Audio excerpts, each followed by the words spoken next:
So yun, good morning, good morning. Papunta kami simbahan, wala kami ng motor kasi maputik, hindi makababa ang motor. Dulas. Sa lakad kami, punta kami simbahan. So ano masasabi mo sa paglalakad natin? Ha? Wala siyang imik ay nagli-lipstick siya na habang naglalakad. So yun. Oh.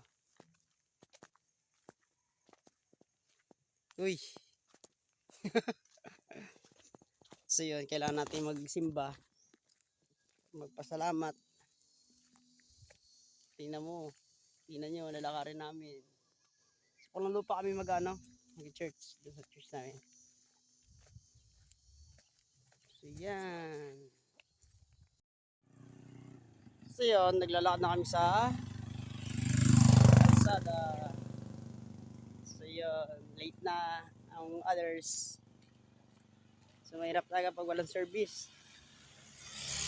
Lalo pag nagpo-commute. So buti na lang maganda yung kasama ko. Cherry!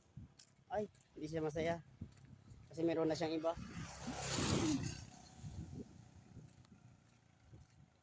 Tingnan mo.